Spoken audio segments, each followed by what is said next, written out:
역사 이래로 풍요한 이 시대를 살아가고 있는 사람들의 나이는 같지 않습니다. 이것은 어느 시대나 그러했습니다. 같은 시대를 살아도 출생하는 사람과 사망하는 사람의 연령의 차이는 대략 4대 정도 보입니다. 연령층이 다르니 경험하는 것이 다르고 사는 방식 또한 다릅니다. 그럼에도 이 시대를 사는 사람들에게 공통점이 있습니다. 나는 다른 사람과 달라 라고 입에 붙은 말을 한다는 것이죠. 자기 자신의 살아가는 모습이 세상 사람들에게 어떻게 보이는지를 아는 지혜가 우리에게 필요합니다. 세상 사람들이 교회를 멀리하고 비판하는 이유를 우리가 제대로 알았으면 합니다. 그냥 교회 가기 싫다, 무조건 그리스도인이 싫다라는 것은 아닐 것입니다. 우리 속담에 아니 땐 굴뚝에 연기 날까라는 말이 있는데 그것처럼 뭔가 이유가 있다는 것이죠. 사람은 마음을 따라 산다라고 이야기합니다. 우리의 모습, 우리의 생각을 살펴보는 지혜가 우리에게 요구되고 있는데 현상에서 일어나는 일들을 따라서 우리가 살아가는 것처럼 일견 보이지만 그렇지 않다는 것이죠. 사람의 생각과 마음이 아주 중요합니다. 어떤 일이 생겼을 때 그래서 우리의 반응을 보면 두 가지로 나타납니다. 하나는 아이고 이만하기를 참 다행이다, 감사하다. 이렇게 큰 교통사고를 당했는데 내가 죽질 않았네. 정말 감사해 하는 반응이고 또 다른 하나는 나는 왜 되는 일이 없을까? 요즘 잘 나간다 싶었다. 그러면 그렇지 내 이럴 줄 알았어. 이렇게 생각하는 반응이 있다는 것입니다. 여러분은 어느 쪽이십니까? 같은 일을 겪었지만 반응에 따라서 이어지는 그 사람의 삶은 정반대로 하늘과 땅 차이처럼 나타난다는 것이죠.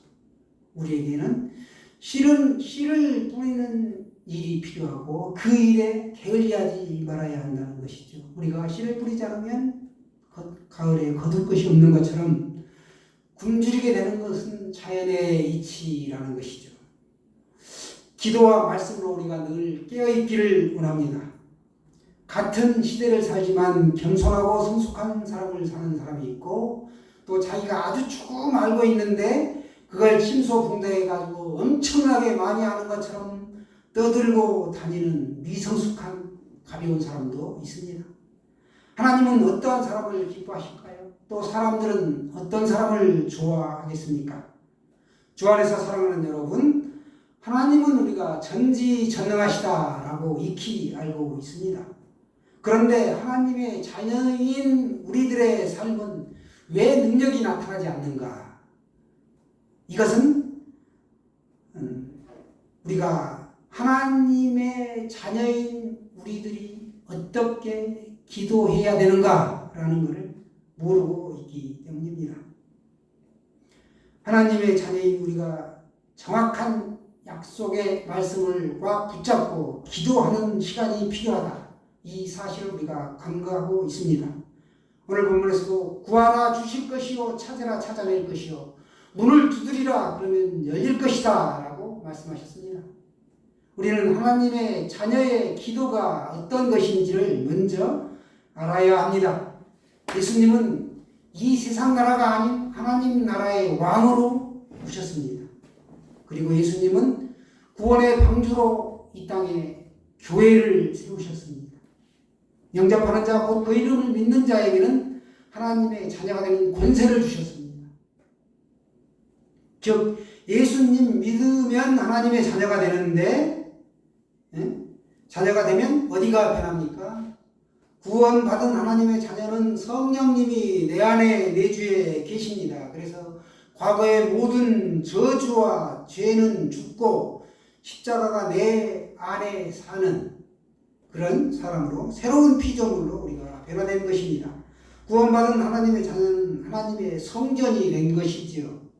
하늘 보좌가 내 안에 임해 있다는 사실입니다.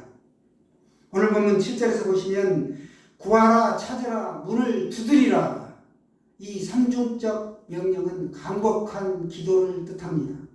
하나님께서 우리에게 좋은 것을 주시는 줄을 우리가 알지만 우리가 기도하지 않으면 얻을 수 없다는 사실입니다. 구슬이 서만이라도 깨어야 보배이지요.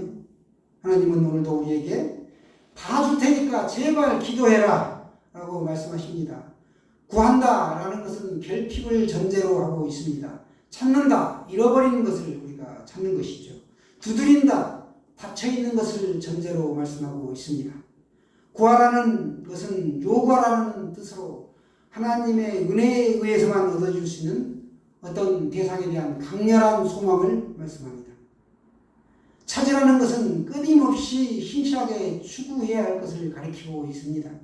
또한 두드리라는 것은 단번에 응답되지 않더라도 끊임없이 신실하게 추구해야 한다라는 것을 말씀합니다. 하나님의 인도와 도우심을 간구하는 구체적인 방법으로 오늘 올바른 간구를 하라라고 말씀하시는데 구착두의 기도를 하라라는 것입니다. 구하라, 찾으라, 두드리라 이 세 가지를 하라는 것입니다. 먼저 첫 번째 간구하라, 구하라 라는 것은 마음속에 간절한 것을 기원하라는 것입니다.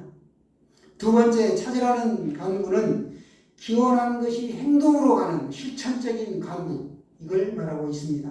세 번째 두드린다는 것은 좀 더 역동적인 관점으로 하나님과의 만남을 전제로 한 열정적인 간구, 이것을 우리가 두드린다라고 말씀합니다. 이 세 유형의 간구는 궁극적으로 기도할 때 최고의 정성과 최대한의 인내와 최선의 노력을 다해 간구하라는 일종의 명령인 것입니다. 우리가 이 같은 간구를 드릴 수 있는 이유는 무엇입니까? 하나님이 우리의 간구의 기도의 대상이기 때문이기도 하고 무엇보다 구하는 자에게 얻게 하고 찾는 자에게 찾게 하고 두드리는 자에게 열리게 하겠다는 하나님의 궁극적인 이 약속 때문입니다.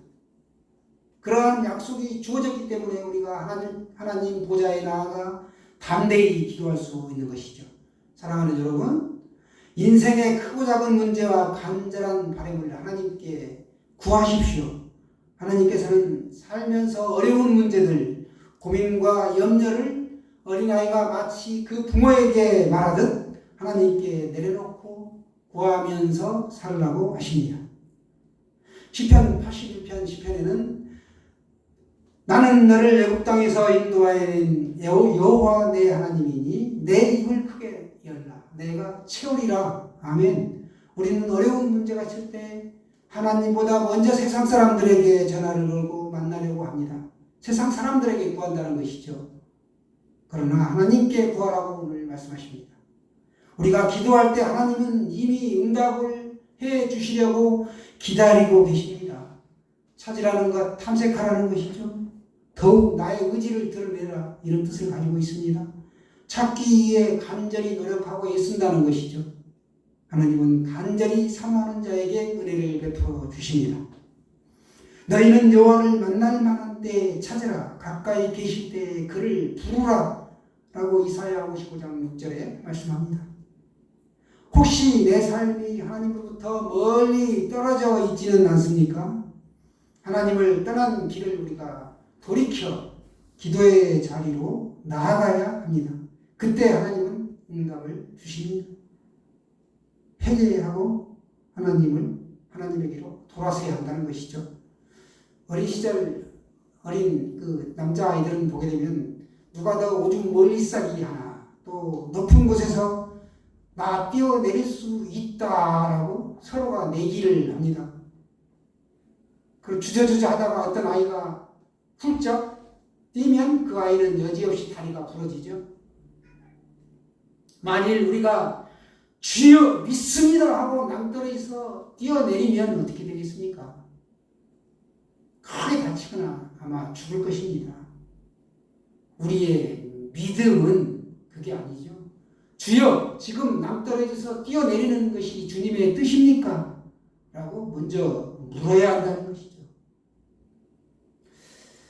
하나님은 우리의 마음과 실제 삶이 같아지기를 원하십니다. 소중한 물건을 잃어버리면 우리가 찾을 때까지 찾는 것처럼 하나님의 은혜를 끝까지 구하고 찾으십시오. 찾는 자에게 하나님은 은총을 베풀어 주십니다. 내 인생에 어떤 문이 닫혀 있다면 열어달라고 간절히 두드리십시오. 죄를 지으면 하늘 문이 닫힙니다. 내 인생에 어떤 문이 닫혀 있다면 우리가 기도하는 건 너무나 당연하지요.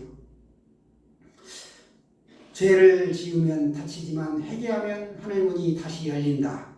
이 사실을 기억하시고 하나님 앞에 낱낱이 우리가 고백하면 내 영혼이 자유함을 누리게 되는 것입니다.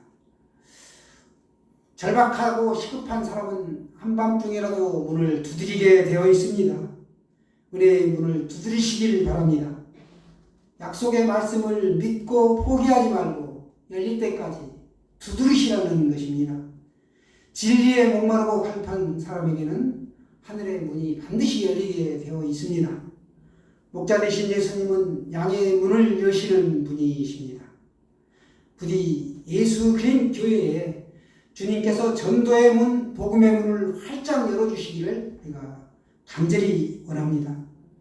우리의 기도를 응답하시는 분은 바로 우리 영혼의 아버지이신 하나님이십니다. 하나님은 우리 모두의 아버지가 되시기 때문이죠. 이 세상 모든 부모는 자녀에게 좋은 것을 주시기를 원합니다. 하물며 우리 영혼의 아버지이신 하나님께서 우리가 구하는 것에 비해 얼마나 더 좋은 것을 주시겠습니까? 영적인 부모는 육신의 보호자이십니다. 그러나 육신의 부모가 도와줄 수 없는 것을 영적인 부모인 이 아버지께서 우리에게 좋은 것을 공급해 주신다는 것입니다. 또한 하나님께서는 우리에게 가장 좋은 것을 주신다. 같은 말씀인 누가복음 11장 13절에는 성령을 주신다. 가장 좋은 것이 성령이라는 것이죠. 너희가 악할지라도 좋은 것을 자식에게 줄 알거든.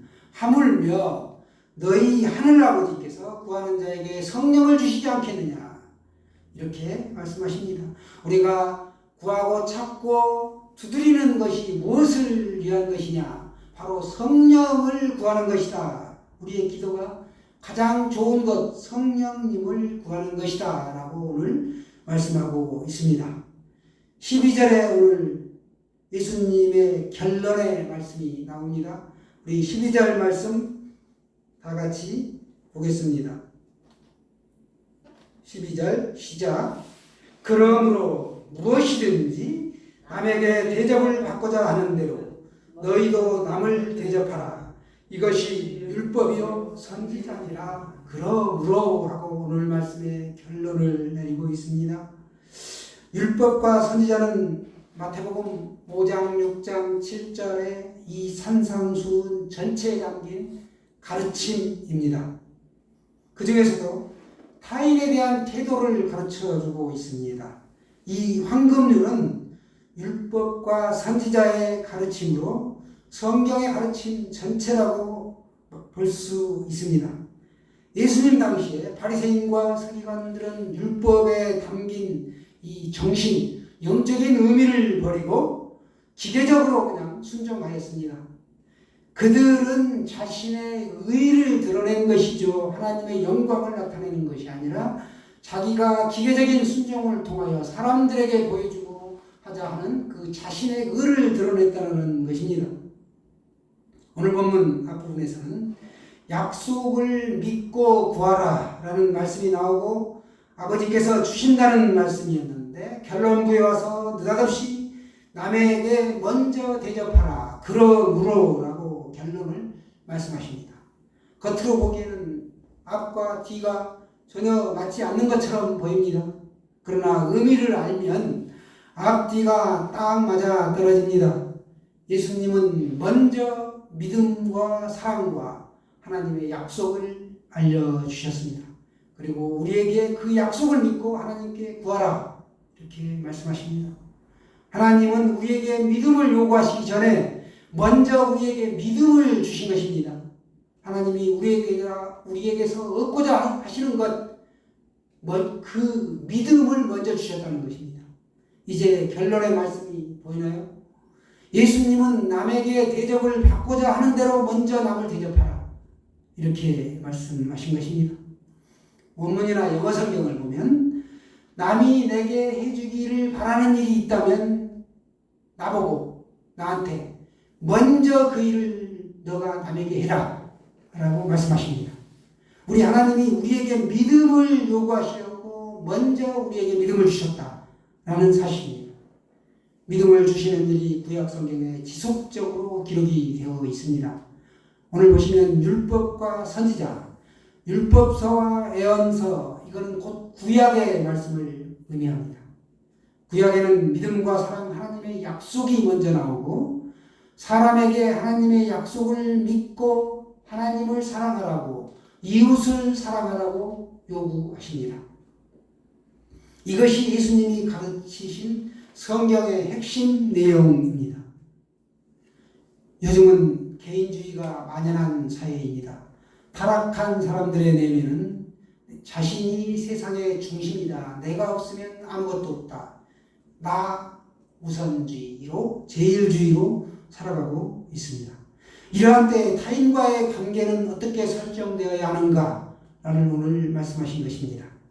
우리 그리스도인이 어떻게 이웃을 대해야 할까요? 오늘 본문은 사람들에게 어떻게 처신하라고 말씀하십니까? 대접을 받고 싶은 대로 이웃을 대접하라. 이렇게 하십니다. 여기에 그리스도인의 삶에 대한 모든 결론이, 해답이 들어 있습니다. 우리가 살면서 나는 이것을 좋아하는데 내가 좋아하는 일은 무엇인데 하면서 정작 남에게 그렇게 하지를 않습니다. 남이 나에게 해주기를 바라는 것이죠. 그러나 남이 나에게 해주기를 바라기 전에 내가 먼저 남에게 해주라 라는 것입니다. 내가 남들에게 대접을 받을 때 내게 싫은 것이 있다면 나도 남에게 그렇게 하지 말아야 합니다. 우리의 생각과 말과 행동의 전 영역에서 남이 싫은 것을 하지 말라는 것입니다. 그렇게만 한다면 우리는 이웃과의 관계에서 잘못된 일이 전혀 없습니다. 이 땅의 모든 윤리적인 문제, 사회적 관계의 문제, 모든 인간관계에서 이 윤리가 요구되고 있습니다. 그래서 황금률인 것이죠. 내 이웃을 내 몸과 같이 사랑하라 라고 말씀하셨습니다. 또 실제로 출애굽기의 10계명에 보시면 5계명에서부터 10계명까지가 바로 이웃을 사랑하라는, 이 남을 대접하라, 사랑하라는 말의 축소판입니다. 이것이 율법과 선지자의 요약이라는 것입니다. 간구는 내가 응답을 원하는 대로, 원하는 때, 원하는 방법으로 받아내는 기도가 아닙니다. 때를 쓰고 강청해서 얻어내는 것이 아니라는 것이죠. 주도권이 하나님께 있습니다. 간구는 반드시 하나님과의 교통을 전제로 해야 합니다. 하나님은 우리가 구하기를 원하고 이 원하는 필요들을 우리의 생각과 마음에 채워주십니다. 하나님의 생각과 우리의 생각이 같아지는 것, 이것이 바로 하나님의 뜻을 놓고 간구하는 것이죠. 성령의 인도함을 따라 받는 기도가 바로 그와 같은 것입니다. 기도 응답은 우리가 그분의 뜻을 따라 구할 때 들으신다는 것으로 제안하셨다라는 것을 성경은 가르쳐주고 있습니다. 내가 기도하는 대로 하는 대로 쪽쪽 다 되는 것이 아니라 그분의 뜻을 따라 구할 때 들으신다라는 것을 제안하셨다라는 성경 말씀을 오늘 말씀하신 것입니다. 구하고 찾고 두드리는 올바른 간구를 구하여 무엇이든지 남에게 대접을 받고자 하는 대로 너희도 남을 대접하라.